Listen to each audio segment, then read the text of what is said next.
Alright my friends, we are back with another Dwarf Fortress video. Today we are going back to the circus. We are going back, they've actually added, the Dwarf Fortress team has added quite a bit of content when it comes to digging into adamantium veins and exposing the circus. They've added quite a bit and I really like what they've done with it. So, we're going to get into that today. So if you played earlier version, you know that there are, right near the underneath the magma sea, where it becomes like molten rock you can't dig through, there are specific entryways into hell, into the circus.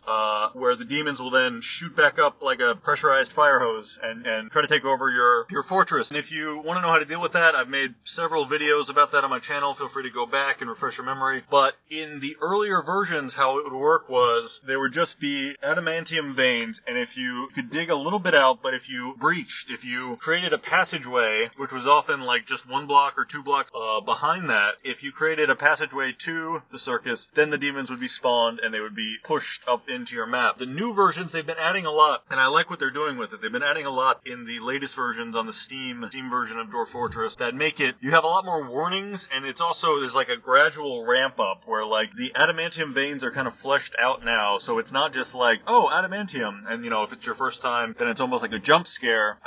In this case, you're gonna see on this map, we have breached into the circus again. I have a controlled way of doing it where the clowns end up, demons, they end up kind of stuck in a controlled area of my fortress, and then we can deal with them, or just continue living while ignoring them. But so, they've fleshed out how the adamantium vein works. It's like a much bigger column. The studded wall gems, that's a big part of it. So like, when you're down there, when you're down past the magma sea or on that level, the adamantium veins are like marked by these walls that are studded with heavy gems, and it's meant to be like a temptation. Like, you can really make a lot of money, a lot of dwarf bucks from these cave walls, but then in earlier versions it's like, but if you go too far, pierce the artery, then you're in big trouble. Now, they've really fleshed out the studded wall gems and the adamantium vein there, where there's all kinds of like challenging things that will happen while you're digging through it. You have to really like work hard. You're not going to accidentally pierce the artery into hell, into the circus. You're not going to pierce that by accident. You have to fight your way through these studded gem walls and the adamantium veins now. And the way that they do it is, so there's more material to dig through, but all of these blocks are designated as like challenge blocks. And what they'll do is they will randomly spawn like 1 clown as like a warning, you know, to see if your warriors are prepared for it. And you have to put that demon down. The stones will also spawn like either water or magma. So like the water ones are pretty harmless. You know, you break the rock, it basically just splashes like a level 7 amount of water down onto your dwarves. So, you know, that nothing's gonna drown because it then flows out usually. Unless you're digging in a very strained, you know, like claustrophobic area, your dwarf will get flooded away, but then it's fine. Magma would come out, and they also put like more alerts, so it'll say like, what devilry is this? We checked that stone for warm, meaning like, oh, like magma came out even though it wasn't warm on the outside. Like, you normally get a warning before magma's about to flow out. So it'll hit your dwarves with like little tests of magma or water, or spawn 1 demon, and you have to fight through that before you finally breach the circus, which I like. I think that's a lot better because it gives new players like more warnings, it gives them more chances to stop if they're not prepared, and it kind of forces you, even if you are ready, to prove you're ready by fighting through a few initial demons, being ready, you know, maybe lose a few dwarves to prize magma. It'll do other things too, like it'll spawn fire. I think you can probably check on the Dwarf Fortress Wikia, it'll give you more examples. I'm just talking about the ones that I got in this most recent breach of the circus. I was getting mostly water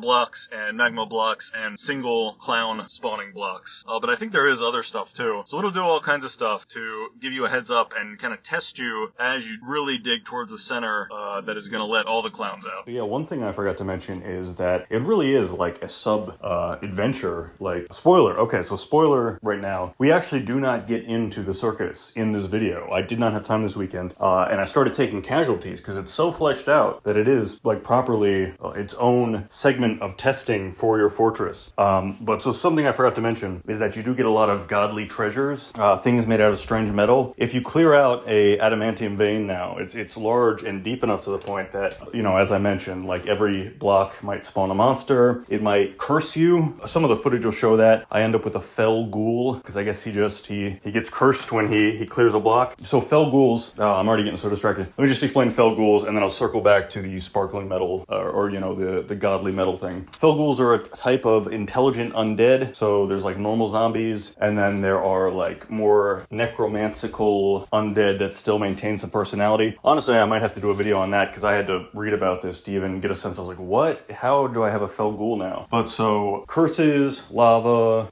water floods, it'll spawn individual demons. So it gets tough to actually get through the adamantium vein now. Even it's not like a little you accidentally remove one square and the circus comes pouring up. You really have to fight your way through this dig site. Okay, but so circling back, one of the nice things that can happen is that you will get a lot of godly metal treasures. I think even in this footage, like while I've been working, I've gotten like 3 or 4, a helmet, a ring, a mask or something, and it's all made out of unworldly metals. So that's cool. But yeah, there's a lot of mini bosses in the vein at this point. So the pacing is so much better from a gameplay perspective because it does test you. It's like, okay, can you handle 1 demon? Can you handle 2? Can you handle 3? And then, after it's tested you with like 10 or 15 demons, then you hit the circus and it's like, okay, have your 50 demons if you really insist. So that's really good. I have some bug. You'll see in this footage, I'm trying to make a quarantine area so that when the circus floods up, it's relegated to one part of my fortress. They can't actually take over the whole fortress. And I'm not sure if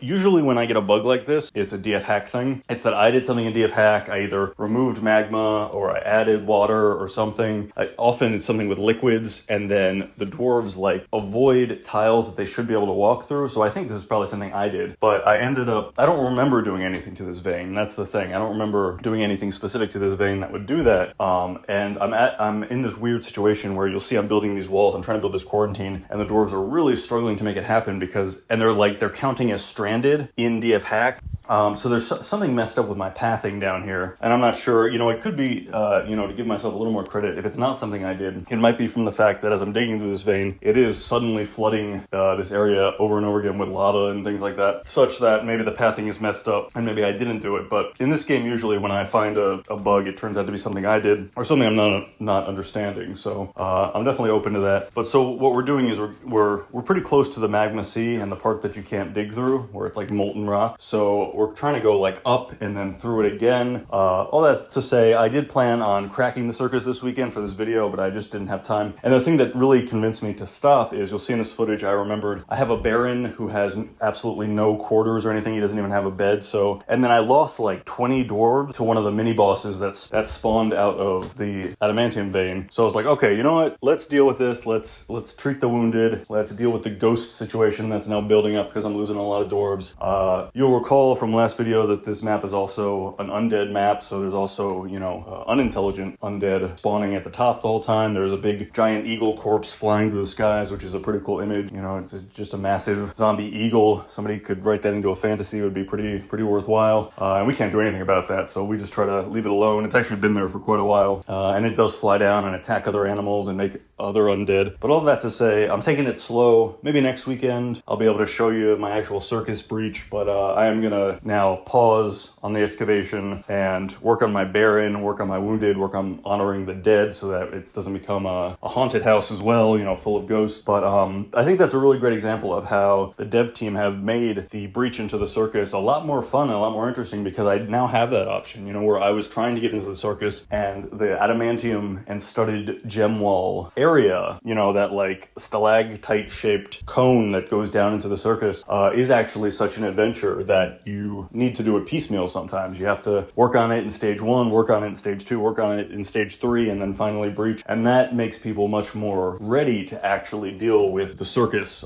coming to town, so to speak. So I really like that. I think this is a great change. I would encourage people to check this out now. If you've been avoiding if you're playing the latest version of Dwarf Fortress and you've been avoiding the studded gem walls because you're like, oh, I don't want to accidentally take out one block and people flood in, make your save states. Of course, in the newest version, save states are pretty easy to make and to save scum from. So, still be careful, but you can be a little less trepidatious because the game will ease you into this final boss scenario. So I really like that. I think that's awesome. And I think that's all I have for this week. Just wanted to check in as promised. And if you like this video, feel free to like and subscribe, comment, all that really helps the channel. I always appreciate it. And I will catch everybody in the next one. Hopefully next weekend I can show you the circus, which maybe is updated too. I haven't actually breached into hell in a while now, so it could be all kinds of new stuff I don't know about. But that'll be next weekend, hopefully, and I will catch everybody in the next one.